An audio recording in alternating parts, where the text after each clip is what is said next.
Ladies and gentlemen, we have got a short statement to make. I will be speaking first, and a few of my colleagues will chip in. But first and foremost is simply to give the whole country, indeed the whole world, an update on the ongoing Maandamano, now in its third wave, second day. We are extremely delighted by the very, very successful Maandamano that is now underway. And we must salute all Kenyans, wherever they are, for turning up in their numbers since yesterday to demonstrate their disapproval of the way the country is being governed, but more particularly to express their dissent against the draconian taxes that have been imposed on the public by this regime through the now ill-fated Finance Act 2023. The turnout across the country since yesterday has been beyond our expectations. And this is a testament to the fact that the people have now owned the movement. It's no longer about Raila Odinga, Kalonzo Musyoka, Martha Karua, or Azimio generally. But it's all about the Kenyan people against the regime in power. So we are very delighted and very, very encouraged. We look forward to a very, very successful conclusion of this wave tomorrow evening. As we speak, Kenyans are out in their numbers, in their thousands, across the country. In some places, the media have not been able to access, I'm sure. But the reports we are getting are overwhelming. The few that you see coming out to drive in the cities are basically coming to replenish their stocks as they go back to continue with the descent. But more critically, let me also, on behalf of my colleagues, thank profusely the motorists, especially drivers of long-distance trucks, who, in solidarity with the Kenyan people about their suffering, have kept off the highways, the major highways in this country, since yesterday morning. In fact, since Tuesday evening. It's an encouragement that they have realized that Kenyans cannot continue life as usual. But now, to the graver issue. We have noted with utmost concern the unprecedented level of police brutality targeted at innocent, peaceful, and armed Kenyan citizens. In fact, we are worried that there could have been instructions to the police to carry out what I would term as executions of citizens in broad daylight. We have seen them. There are videos doing the rounds, all of police or people masquerading as police, because some of them are in civilian clothes, killing Kenyans in broad daylight. In broad daylight. It is something that has never been witnessed, even in the most dictatorial states and systems.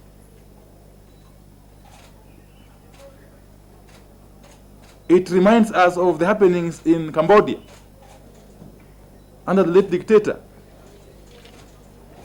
Pol Pot. I'm sure you know, those of you who have read history. So this police brutality is alarming, to say the least. And we want the international community and international agencies, especially the United Nations Human Rights Office, to not only comment on these matters regularly, but also to take serious note of these happenings with a view to holding to account the perpetrators of these heinous crimes. But in the same vein, we are asking formally the Director of Public Prosecution to exercise their constitutional mandate and carry out impartial, independent, and speedy investigations into these matters with a view to apprehending the perpetrators and charging them. But in the event that that doesn't happen, as most likely it won't, we are asking the ICC to take a keener interest in the Kenyan situation. In the Kenyan situation. Because what we are witnessing is basically crimes against humanity. And in fact, genocide in the making. Because these attacks, first of all, are premeditated. They are planned. But more ominously, they are targeted at specific sections of the population, which are clear ingredients of international crime or crime against humanity. So we shall be, of course, we shall be releasing a more detailed statement on this issue in the coming days. The third issue is the matter of the unlawful, unconstitutional arrest and abductions of Kenyans, including leaders who are elected, like my brother Babu Owino, the MP for Embakasi East, and Ken Chonga, MP for Kilifi South, the Speaker of the County Assembly of Kilifi, Honorable Teddy Mambire, and many others across the country. Honorable Babu, for instance, called me at around midnight on Tuesday that I am at the airport and have been arrested. A few minutes later, I tried to call him back. I couldn't get him. Up to now, I have not been able to reach Honorable Babu Owino on phone. And his whereabouts are unknown. And his wife has been all over police stations in Nairobi and in the neighborhood. We are also aware of the arrest, indeed abduction, of Mr. Maina Njenga and a few of his colleagues. The issue is this: if the police have a case against somebody, why don't you summon them? Or simply arrest them in a civil manner, take them to the police station, book them, prepare the charge sheet, produce them in court, and argue your case, or prosecute your case. In any case, it is against the Constitution, clear provisions of the Constitution, to hold any person, not just an MP, any person, for more than 24 hours without producing them in court. It's the first time this is happening since the promulgation of the 2010 Constitution. It's the first time we are witnessing a scenario where the police, or people masquerading as the police, can hold a Kenyan for more than 24 hours incommunicado, to make it worse. So we are also calling upon the international community to take note of these atrocities, of these happenings. Finally,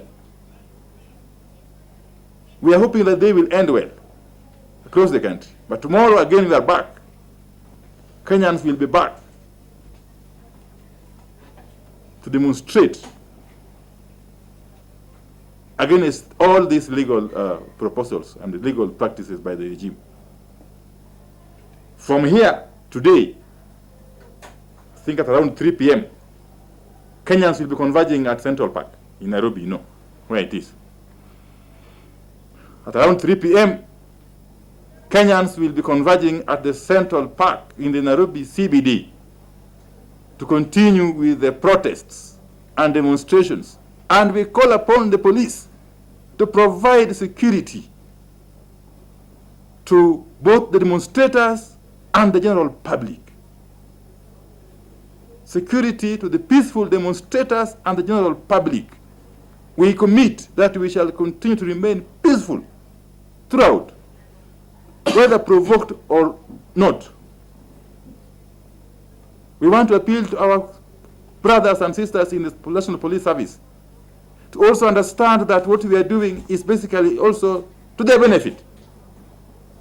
Kenyans who are turning up in their numbers to agitate are simply doing so on behalf of themselves and on behalf of every other Kenyan, including the police officers. So thank you very much. I'll be calling upon my colleagues to chip in. All the issues that we wanted to address this afternoon, I can only add and say that Kenya Kwanza regime promised that in order to deal with Azimio, they were going to suspend the Constitution of Kenya. And indeed, the events of the last days, the last few days, have demonstrated that indeed Kenya Kwanza has suspended the Constitution. We have seen the illegal abductions of leaders. We have seen the heightened police brutality. We have seen even the illegal implementation of the Finance Act, which is before court. We have evidence that though the matter is in court, this rogue regime has gone ahead and is quietly implementing the Finance Act. We have also seen that the right to assemble has been violated. The right to picket has been violated. And we have all seen even the shootings of innocent Kenyans. We saw a young boy, an innocent boy, who was not even demonstrating, being shot in the leg. We have seen a rogue policeman in plain cloth shooting an innocent Kenyan. We are asking the international community to note the violation of human rights in this country. We are asking the media to take keen interest in the violation of human rights in this country. And we are asking Kenyans not to tie up. Come out. The collection of signature is ongoing. What is happening should actually inform many Kenyans to go to the tumechoka.net and post their signatures, sign in solidarity with Kenyans who want progress, because we cannot allow this country to descend to the old KANU days. We know those who are in power have never been for reforms. Those who are in power are the ones who are beating the people who brought second liberation in this country, and they are back. We should not allow them to take us back to the old dark days when every Kenyan leaders were terrorized, were tortured.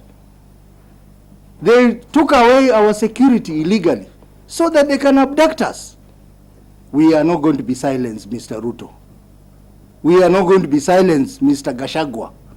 Kenya is ours, and Kenya is Marwa. Thank you. Is it that they wanted to arrest you, or what was it? First of all, if they wanted to arrest us yesterday, today we are here. So why can't they arrest us today? That is one. Two, we must understand that this is now a people movement. It doesn't require the presence of any specific persons or leaders for it to succeed. Okay? And three, all of us, from wherever we are actively contributing to this cause, one way or another. So there's no cause for alarm, whether you see the faces of leaders physically or not in the demonstrations. About Baba, as we know, Baba is very safe and is alive and kicking. And when you see us here, you are seeing Baba. Yes. And Mandamano see Yaki? No. We have, the statement was issued yesterday very comprehensively. He has not been released. I must confirm that. Not really. Not yet. They picked my own bodyguard yesterday, my private one. No, they took all my police bodyguards early. Dennis Onyango. This Onyango is released. It has been released, okay? Yeah. Yes. Na mheshimiwa naitwa Manuel Kilongi kutoka Chilima Magharibi na pia mahakama hayo kutaka kuchunguza madai hayo. Kama ingekuwa unaishi hapa kwetu, ungelijua ya kwamba tushaandika tayari barua kwa mahakama ya kimataifa. Citizen. Na bado tunaendelea kuzungumza nao. Yes. Citizen. The others claiming that you have abandoned your flock, that you are all hiding and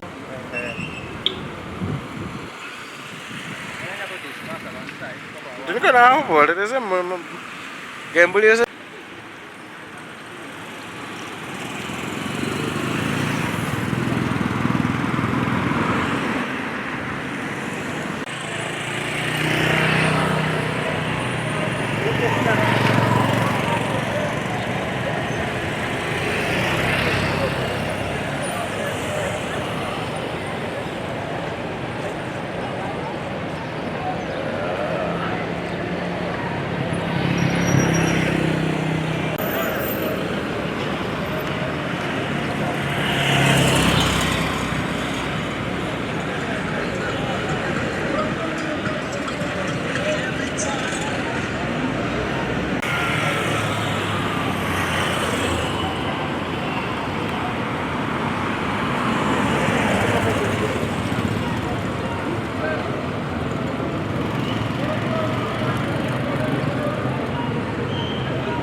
Maandamano yakiingia siku yake ya pili, hali inaendelea kuwa shwari katikati mwa jiji la Nairobi, wafanyabiashara wakifungua maduka zao kuendelea na shughuli zao za kibiashara, licha ya viongozi wa Azimio kusema kuwa siku ya Ijumaa wataendelea na maandamano kama kawaida.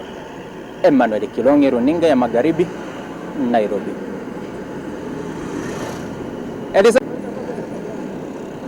Huku maandamano yakiingia katika siku yake ya pili, hali inaendelea kuwa shwari katikati mwa jiji la Nairobi, wafanyabiashara wakifungua maduka yao kuendelea na shughuli zao za kibiashara, licha ya viongozi kutoka katika mrengo wa Azimio wanaunga mkono maandamano haya kuendelea, kusema kuwa siku ya Ijumaa wataendelea na maandamano kama kawaida. Emmanuel Kilongi, Runinga ya Magharibi, kutoka katikati mwa jiji la Nairobi.